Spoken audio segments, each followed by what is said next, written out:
So we thought that Spring Core module is very important to us. So from here we have to start. Before going to start Spring Core module, we understand the importance of MVC, right? We understand the importance of MVC. So we need to, instead of clubbing all layers code together, we have to follow MVC architecture so that it will give us benefit for the better readability, maintainability, and your application classes also loosely coupled that we understand from MVC, right? And we understand the package structures, how to create. Okay, so all controller classes we used to put it under controller packages, which reads data coming from the front end. And next, business logic we used to put it under service classes. So as soon as you submit data to controller, controller will send it to business, and finally business calls DAO methods so that DAOs can interact with database and persist your data permanently into DB. So this is how we follow package naming conventions also, so that when somebody look into your code, easily they can understand and they can able to read your code. From views they can imagine your front end pages are there, and from your source, from the package naming conventions they can read and understand, okay, this package is for controller, so whatever data coming from view, that must have read and write operations returned into the controller itself, so he can understand. And when he go to service package, he can understand there you must have written your business logic. And when he see the package name DAO, he can understand all database operation classes must be here. Okay, so by looking into the package naming conventions itself, they can understand what kind of code you have implemented there. So whoever follows the MVs, right, they follow this package naming conventions, or else they follow the structure and they put the code there, so that it is very easy to others who know MVC, right, directly they can come and read your code. So that's a good practice to follow MVC. Yeah, after MVC we started talking about the containers. We started talking about containers. Containers are very important, right? Very important for any applications, for any application. For a simple core Java application, if you imagine simple core Java application which is having main method, right? We used to use compile with Java C compiler. Then after generating with the dot class file, we use interpreter and we run that class. So this interpreter will create objects for us into the, just a minute. So as we are using simple Java software to create objects. So usually here manually we create objects using this Java. So finally you can consider this Java itself as a container to you, and whatever objects you put here, right? Your class object, or inside main method if you try to create object of your class or any other class by using new keyword, test to t equal to new test. When you put this statement in your main method, right, as soon as you run your Java command, your class object will be created here. So manually you are putting all this code here to instruct Java to create objects. Manually you have to put all the logic, new creation, object creation, and calling, everything we put here manually. Okay, now, if you go one step ahead, MVC frameworks or MVC application development, right? In J2EE, they given servlet components, right? Instead of using plain core Java, they given servlet components and EJB components for MVC based applications. End to end, I want to implement. So what I'm telling is, to create objects manually, you should be writing some code to create objects for your classes in core Java. While writing core Java, right? Core Java kind of code, you will be writing simple objects creation using new keyword, and as soon as you run, it will create your objects into JVM, right?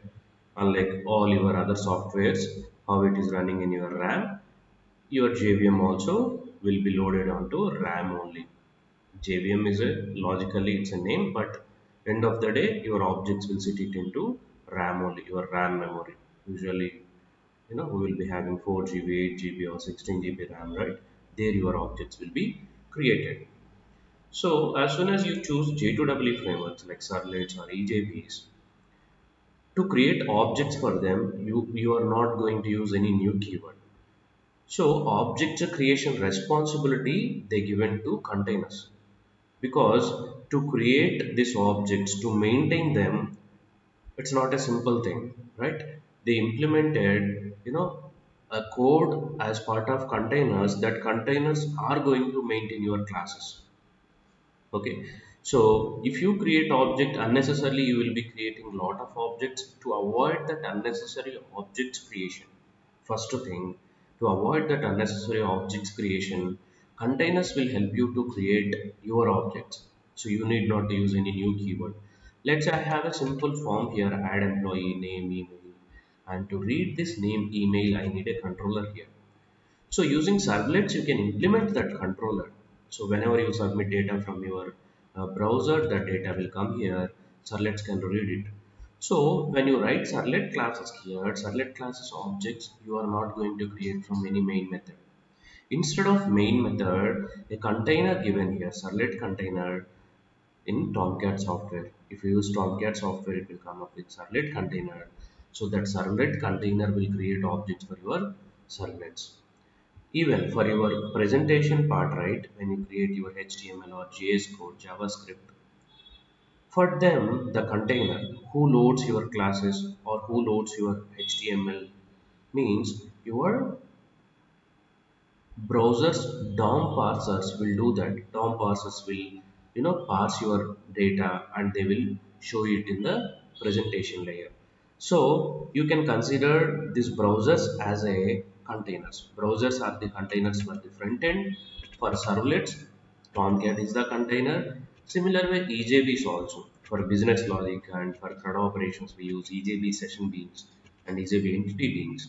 To create these objects also we use EJB containers. We use EJB containers. So EJB container will create objects for you. Finally, in your RAM or you call JVM, who create objects there means Tomcat for servlets, EJB container like WebLogic JBoss for EJB classes. They create objects for us.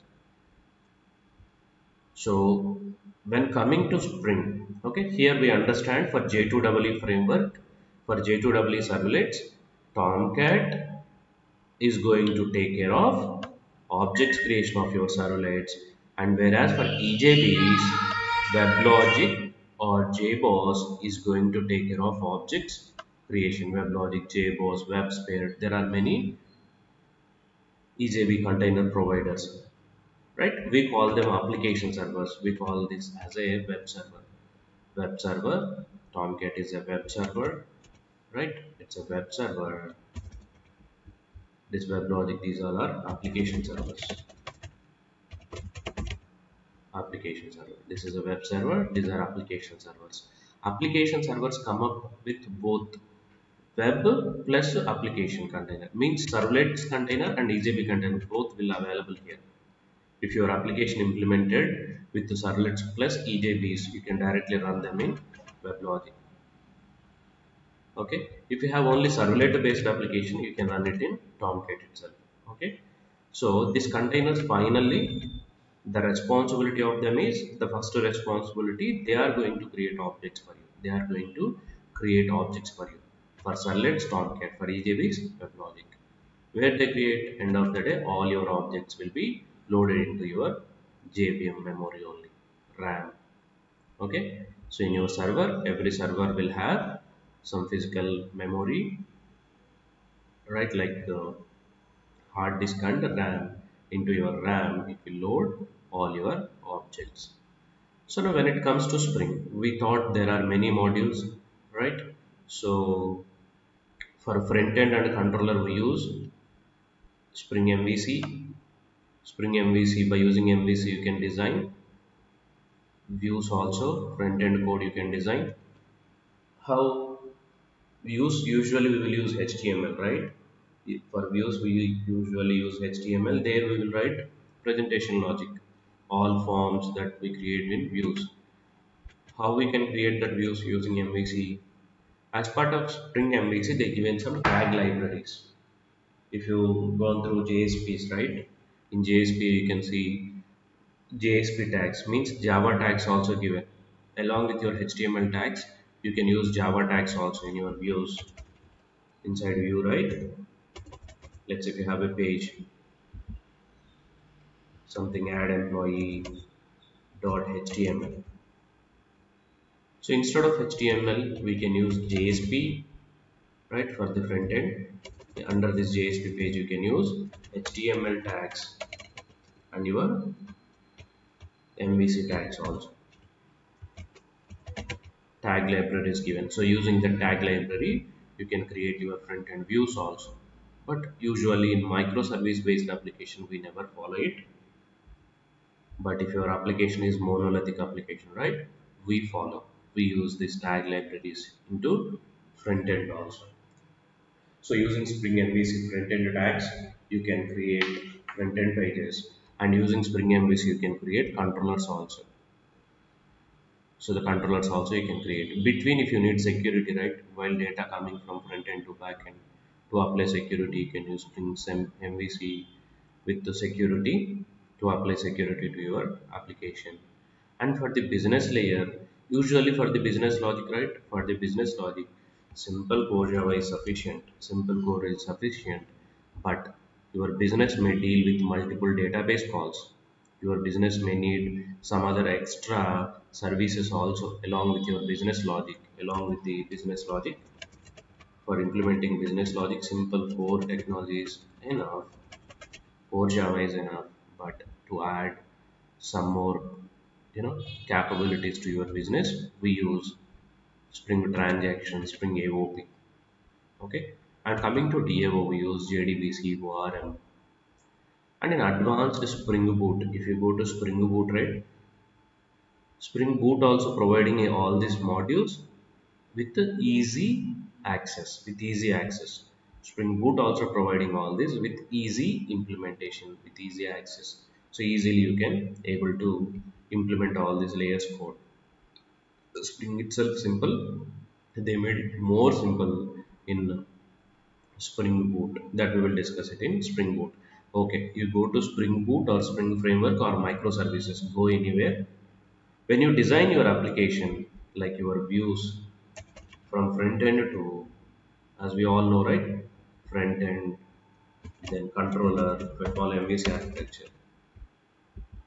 Views to controller, controller to model layer divided into service and DAO.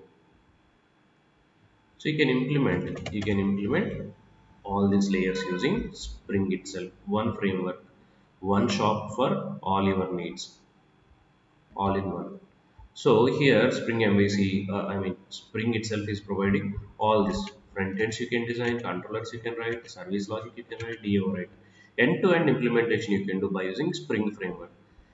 Earlier, right, before Spring framework, we don't have any such frameworks to provide support end-to-end. Okay, end-to-end support we don't have from previous frameworks like struts or JSF. They given support till controller part only. On top of servlets, right? There are some frameworks came into the market early in 2000s like struts 1x, JSF. There are many frameworks. You can Google it, but the most famous one is struts, then JSF. These are going to provide support until controller only. Okay, until controller only, and EJBs are the other components for business and CRUD operations. And for this alternate given for entity beans, right? For entity beans, one alternate came, that is Hibernate given for entity beans, and for session beans, no alternative. This is for distributed computing. This is for distributed computing they given. So now that distributed computing architecture itself changed, so we can avoid this. We can avoid this. This is not at all required. Still, you need to write business, but session beans not required. Instead of session beans, we use REST-based application, REST or SOAP-based applications for distributed architecture. So this is not required. Earlier, we used to use struts with the Hibernate. Struts with Hibernate or JSF with Hibernate we used to use. Struts with Hibernate or JSF with Hibernate. Now they given complete alternate here. Spring given. So using Spring you can implement end-to-end applications we can implement. Okay. While implementing end-to-end Spring-based application, where do we need to run? If it is a struts or JSF, again they will run into Tomcat only. If it is a Hibernate, it is having its own self-container. What about your classes which are designed in Spring? To run your Spring classes, to run Spring classes, whichever you implemented, views, controllers, business, DAO, all these classes will run on IOC only. In Spring itself, they give an IOC container. Using this IOC container itself, you can run all your classes. You can run all your classes. IOC will take care of objects creation. IOC is going to take care of your objects. So as soon as you implement your class, as soon as you implement your class, right? Let's say I have a car class here. Consider, right? Okay, just imagine this is like a controller.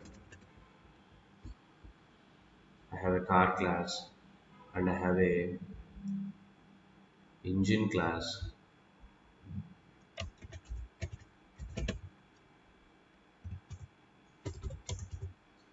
This is like a business and one fuel class.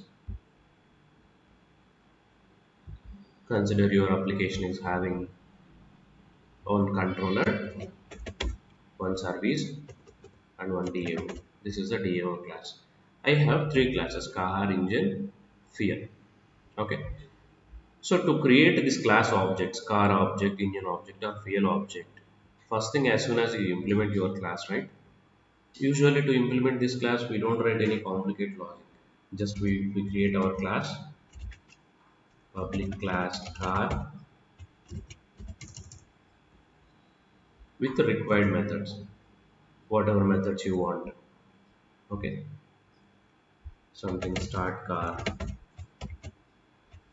This is my method, required method for car, starting car. Now as soon as I start the car may want to start engine. When I click the key, right, push button, so it should start the car. So the start the car should call the engine and it should start the engine. So public class engine start engine.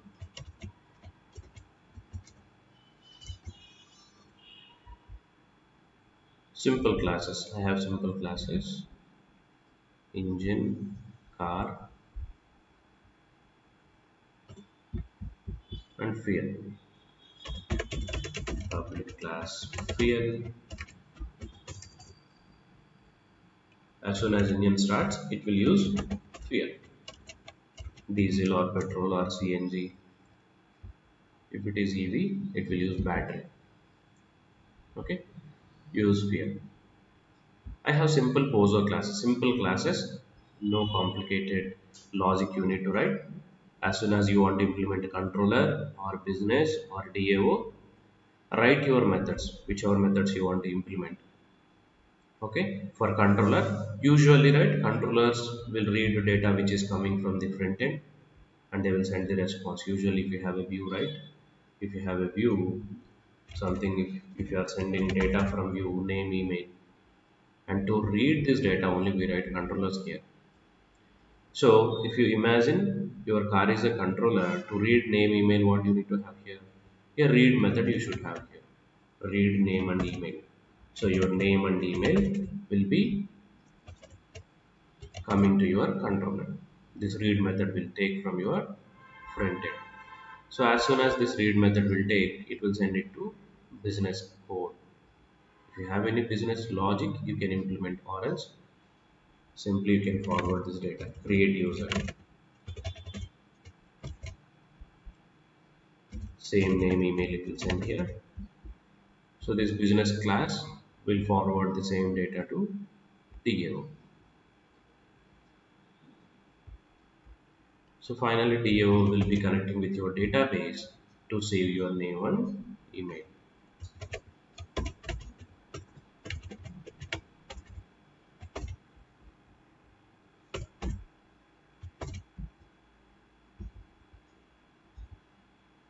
finally you will be getting call here and you will be saving it into database.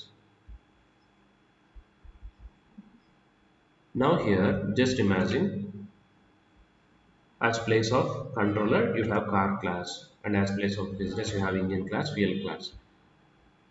Okay, so this is the controller which will help to read data coming from the front end, and this is the business. Here you have the business logic, and this is the DAO. Here you have the final database logic.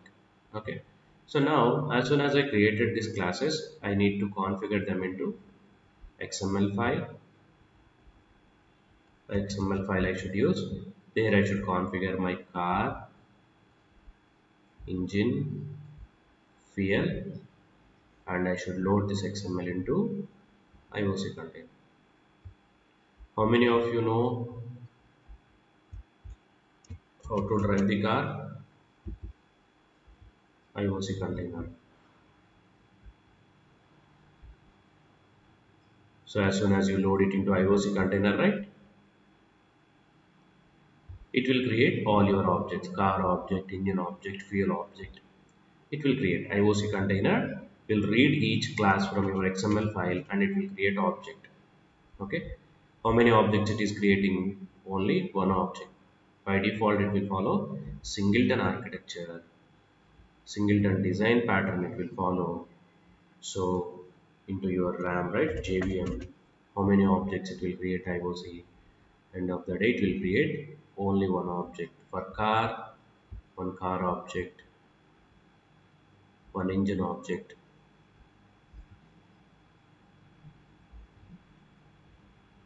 and one fuel object. All objects will be created here. IOC will do that. Now, after object creation, if they want to talk each other, you know, right, in car, without the fuel, engine will not start. Is it possible without fuel, any engine will get start? No. Without engine, car also can't move forward. It needs an engine. Without engine, car cannot go. So here, if you see, fuel is a dependency for engine, and engine is a dependency for car. Without fuel, engine will not work. Without engine, car also will not work. So as soon as I need fuel here into engine class, or as soon as I need this engine into car class, I should able to exchange that objects here. I should able to exchange or connect that objects. You know, when you click start button will, call engine and it will start the engine. But you are not going to start directly engine, right? That is abstracted. Engine is not touching, engine is not your job. You will be sitting into your car and you will just click on push start button. As soon as you click on that button, it will start the engine. As soon as engine is getting started, it will use fuel, drop by drop it will be put it into engine. So engine will get fire and it will start it. So that's not our job. But engine will use fuel, car will use engine, right? So as soon as car wants to use engine should be connected somehow to that push start button, right? That when you click on push start button, that must be connected with your engine, and engine also connected with fuel continuously must be, loading into engine. So that's why engine will get fire, right? It will start and it is ready for moving. As soon as you shift your gears, engine will start move your car. So they all will be connected together. They all will be connected together. Without connecting, they don't work. Fuel must be connected with engine must be connected with car. Whoever designs the car, right, they should follow this. They should connect them properly together. Otherwise, that car is for no use. If push start button not connected with engine will not start. If fuel is not connected with engine, even if you click the push start button also, engine cannot fire. To start the ignition, fuel must be loaded into it. So they should all connected together. My IOC, as of now we learned, IOC can create objects. that is fine. IOC can create objects, that is fine. Then if I want to connect,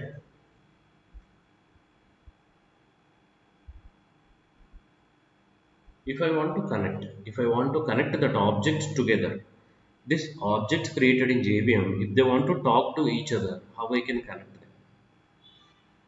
So that is what dependency injection is for. Using dependency injection concept, we connect them together. Like how, right? The push start button connected with engine and how engine connected with fuel, right? Same way, we will connect our MVC classes also together. When you implement an application, right? Application may have lot of pages, lot of front end pages you have here. So each front end page will have a controller, each controller will have a business, each business will have a DAO. So DAO should connect with business, business should connect with controller. That means all together they should connect it. Otherwise they don't work. To perform a single task only I have implemented these classes, right? Here I have a task to save name email into database. So to read that data first I need to have a controller here. As soon as I read the data from my controller, I should able to send the data to business. As soon as I am done with the business, I should able to keep the data into database. So this all right, this all code I can write it into simple controller itself, but that is not the good practice that we learn. So that's why I divided them into multiple classes. As soon as you divided them into multiple classes, you should connect them. They are all for the same reason, same use case. They all came for the same use case, right? To read the name and keep it into database only, we written all these classes, but we divided tasks to three layers. Controller responsibility just to read. As soon as it reads, it's sent to business. If you have any business calculations you will be performing here, then next you should able to call to DAO. So this connection also we should establish, then only they should able to talk each other. Usually, controller should talk business, business should able to talk with the DAO. So DAO should connected with business, business should connected with controller. Always this is the architecture. And controller should connect with your front end. Okay? Controller should be connected with front end. DAO should be connected with business, business will be connected with controller, controllers will be connected with front end. So that connection is required. Without connection, we can't imagine that where this data is going. If you switch on your fan only need to switch on, not the light. So as soon as you switch on your fan, the fan switch is connected to fan, so fan only will start rotating. As soon as you switch on your bulb, the bulb will be on, because that wire connected to bulb zone. So here also each layer need to be connected. Your front end should be connected with controller, controller should be connected with business, business should be connected with DAO. Okay, leave the front end part for time being.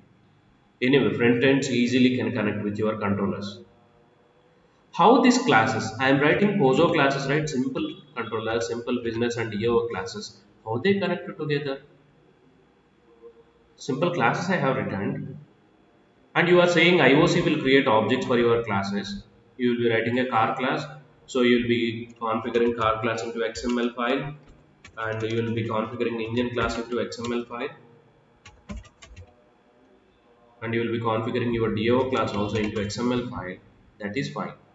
As soon as you configure them into XML file, you load it into IOC, it will create objects. Fine. How they connect together? Connection also important. So to connecting them, right? Why connection is required? As I'm talking here, each layer should connect it, right? Each layer should connect it. As soon as somebody sit into your car designed with all parts, right? It's a outer layer, and they will be placing engine here, and they will give fuel tank here. So in fuel tank, you will fill the fuel here. You will be filling fuel here. So that fuel will be come to engine, and engine will get start fired here. To start the engine, you will be using a button here. You will be using a button here. So as soon as you start button, as soon as you click on your start button, as soon as you click here as a driver, as a user, you came here. As a user you came here. to start your car, right? As soon as you click this button, as soon as you click this button, right, this will give signal to engine will get start firing. So this engine will be connected with this fuel tank, so the fuel slowly will pour the fuel into engine. So it is all connected together, even for your applications also, right? When you have an application front end will be connected with, as soon as you click on button, right? Same way here also they will be providing buttons, front end side. So as soon as you click on submit button, the data will be transferred, right? The data will be transferred to controller, and controller will transfer the data to business will transfer to DAO, right? They all need to be connected. So they all created via IOC, and the connection also will be established with the IOC only. IOC only is going to take care of connection also, connecting them together. That is what we call dependency injection. Okay, more in depth we will see about the dependency injection, but in real time, right? For the real time scenario, I am saying all this. Okay, in real time, usually when you write your controller business DAOs, right? To connect to them, we use dependency injection, right? The other argument for dependency injection, not only that, if it is going to provide many more advantages, not only connecting with your classes, right? So as this feature is enabling to connect your classes, right, some more features also it is enabling to us, that features we will see. Okay, so for now, just imagine that dependency injection concept is for connecting your objects. I am able to create objects with IOC. As soon as I create objects, the next step that you need to do, right, for any application. So IOC is taking care of IOC, right, is taking care of creating objects. So you are able to create objects. That is the first great step it will do. Create objects. After creation of objects, connect objects. You should able to connect your objects. Just a minute, guys.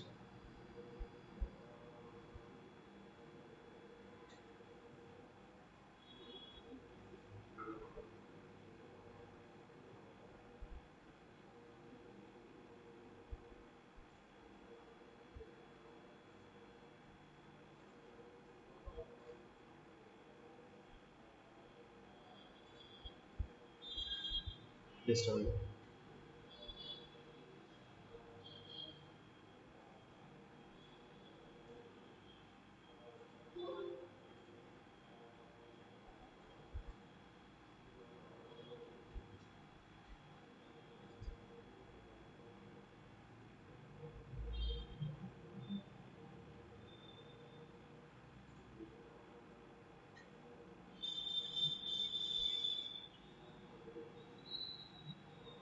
Okay. So it will connect the objects. This is the second thing. Connect the objects. And the third step we will learn supply other inputs. Okay.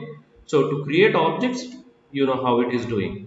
As soon as you load it into container, IOC is creating objects. And to connect objects and to supply other inputs to your classes, right? Not only connecting your objects, supply other inputs also we use dependency injection concept. Okay, dependency injection concept we will use here. I'll go more in depth into dependency injection. I'll give one simple example, this car engine example only, so easily you can relate it to it. I'll be taking Eclipse.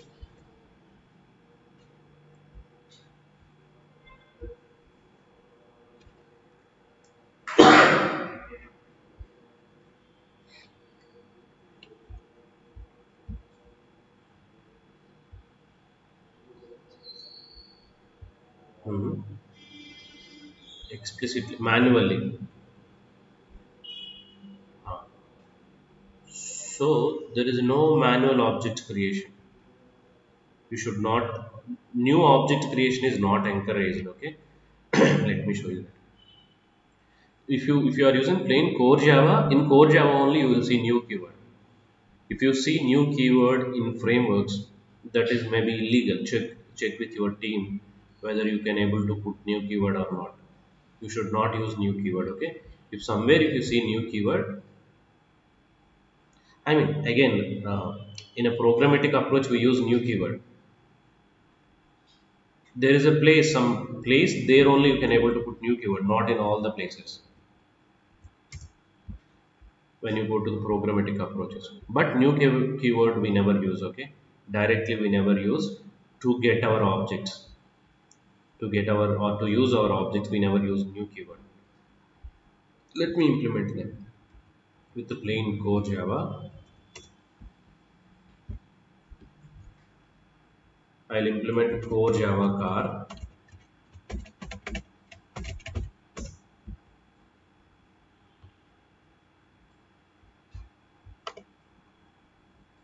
We can play guys with any type of examples.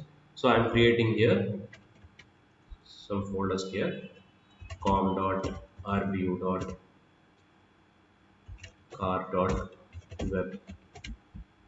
So inside web we will place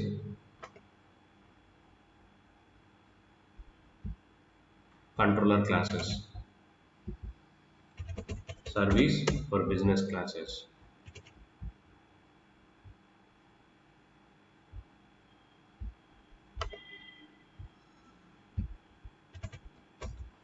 DAO for database.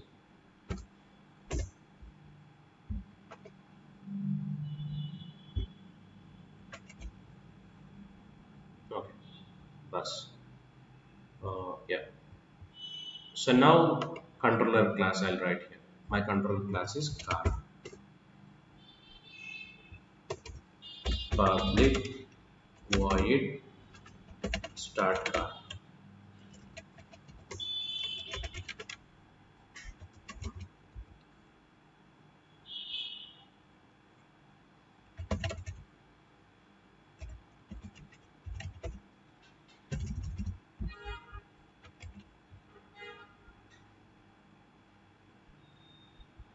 What happened here?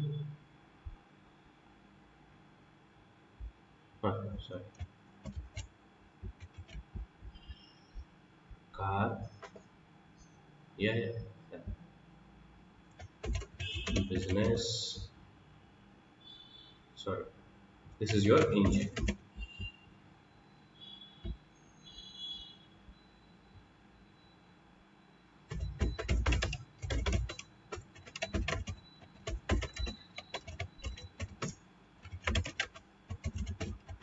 Starting engine. I have car class, start car. Engine class, start engine. Writing fuel. Public void fire fuel.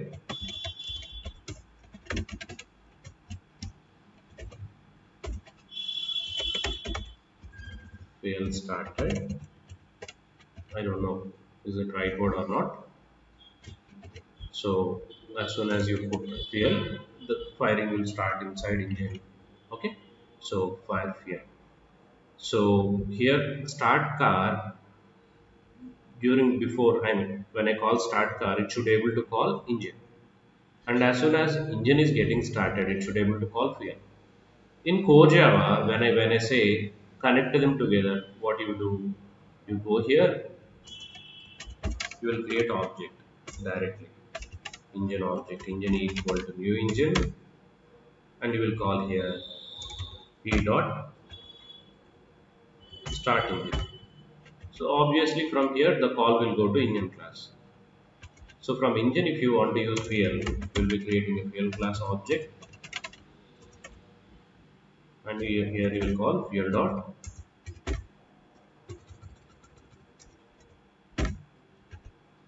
fire fuel. This is how you will call it. Now connection is established. Car is able to connect with engine.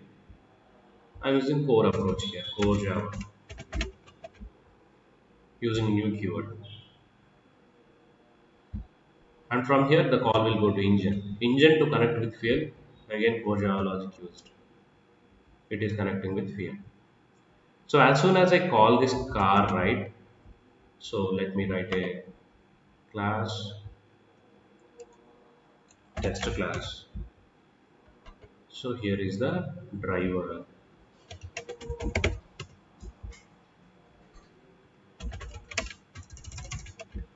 So driver is getting to start. Push button to start. What he need to do? He need to connect with car. Car C equal to new car. Again, core approach on. Driver need car object. So using car, he can call start car.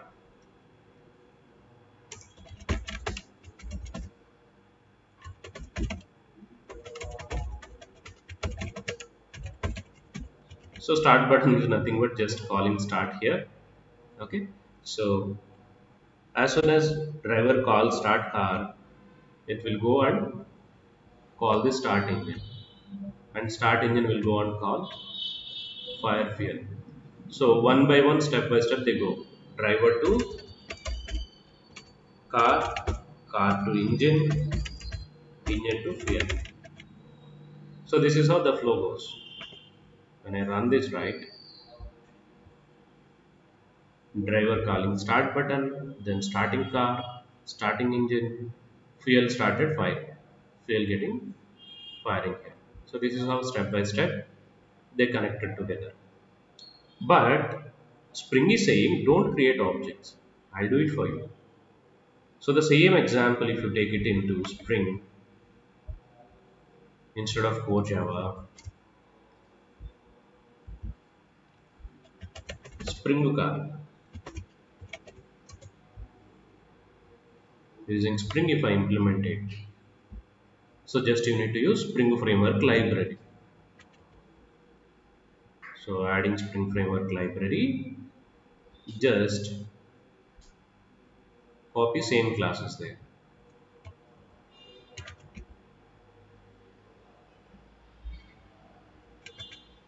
What the Spring is saying is don't use any direct objects. You want this engine, don't create it. Just to put your required reference here. First thing, okay? Comment it. Put your reference here, comment it. So I'm not using any new keyword. I'm not using any new keyword. Same way, here you need fuel object. Don't create object directly. Just create a reference here. That's it. Okay. So car needs a my car need engine object. So just as soon as you need engine object, right? Don't create inside your methods. Just to create it here as a reference. And my engine needs a fuel. Don't create object here. Just put reference here. Okay. Then how I can able to pass that object there? Okay. So the objects are created by IOC. As soon as you put them there, you need to configure them into XML file.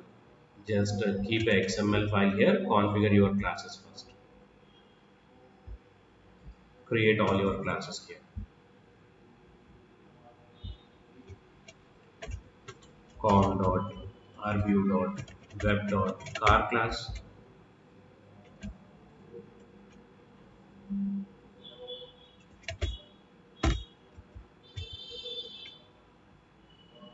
Maybe give an ID here.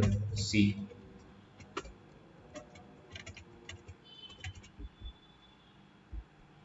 Service.engine class. DAO fuel class.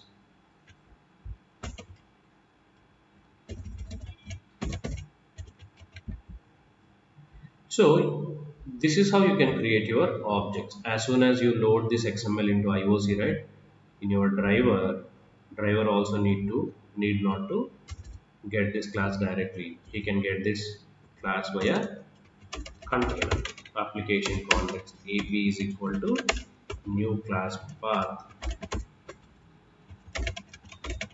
XML application context. Load your Spring XML file here. it will start creating objects. So you need car object. So ask this context to give you object. So you are asking Spring to provide me car object.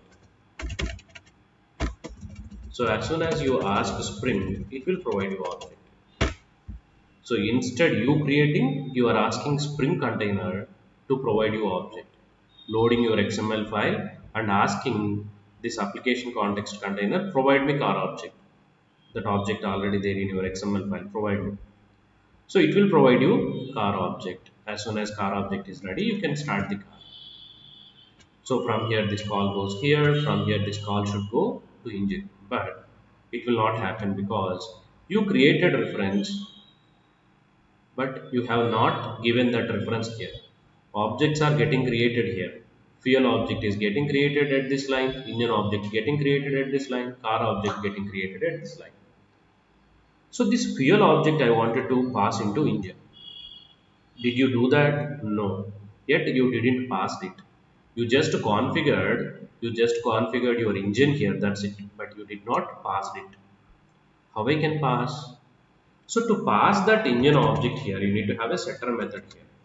Public void set engine something.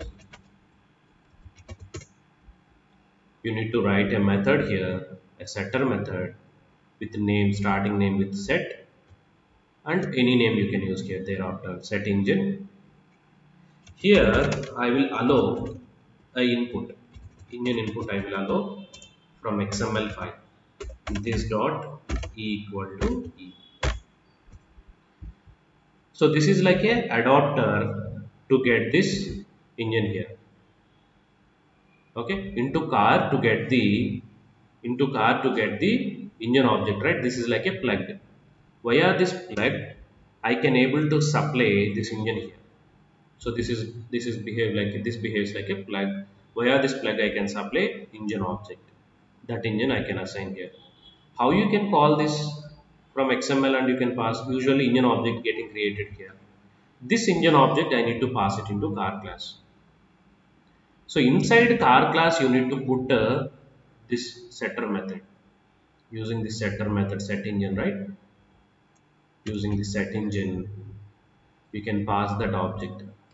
So to pass that object, right, for this car class you have dependency. Which class is having this engine dependency? Car class. Under your car class you can use a property tag.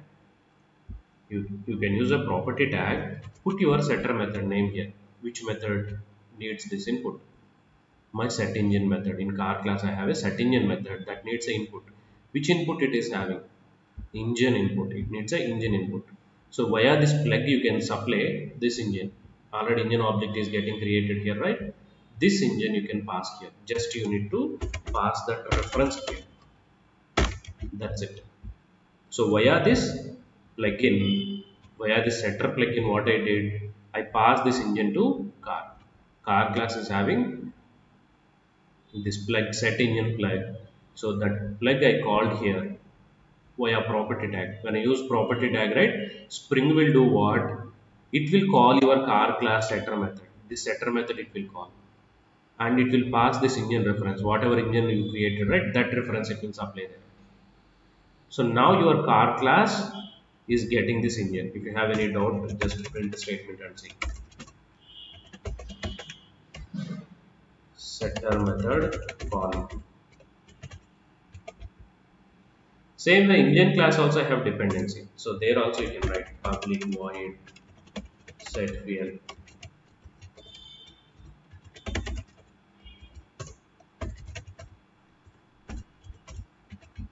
Here also you can pass. If you have doubt, print it.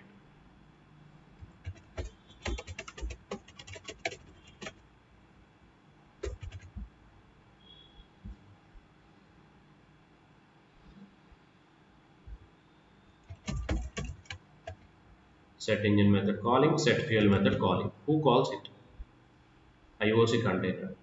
How it will call? Inside engine class fuel method I have set fuel. So you should call that method and you can supply it. So this is how we are establishing connection between them. Now fuel is connected with the engine via this plug, and engine is connected with car via this plug. So now three connected, car connected with engine connected with fuel. So they should connect together. When you start a button, this button should connect it with engine should connect it with fuel. So then only car will function, right? The same thing we performed here.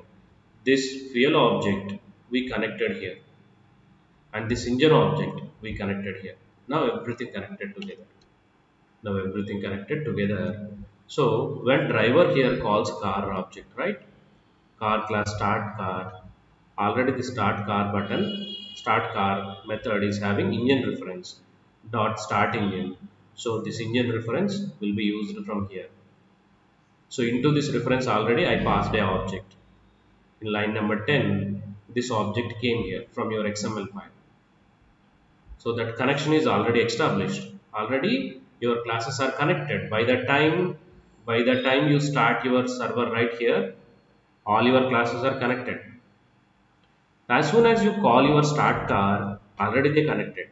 So as soon as you start car, it will call engine here and it will call fuel here. Start it.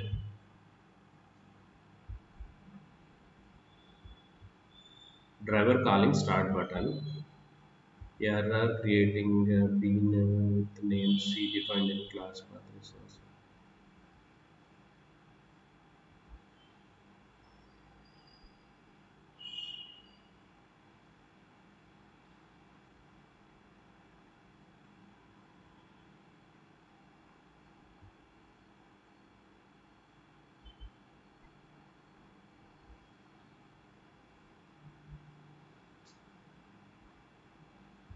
It's okay. It is saying wrong setter method names. Usually the same reference name we put for the methods also. Let me change reference names.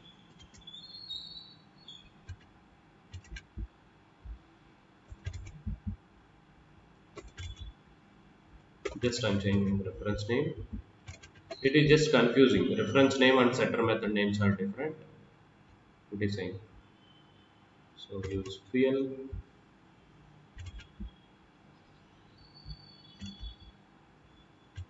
This dot fuel equal to fuel. Okay. Let's run this. Still one more error. Engine set fuel. Okay. Inside XML file also setter methods, right? Set engine,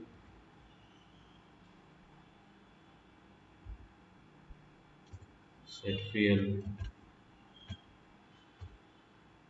Usually just this reference name you can use instead of setter method. Setter also should work. Set engine, set fuel. Setter also should work. Uh, okay, we will try that later. But put your reference name here instead of putting setter method name. So driver calling start button. Okay, this is here actually. Let me put here and execute it.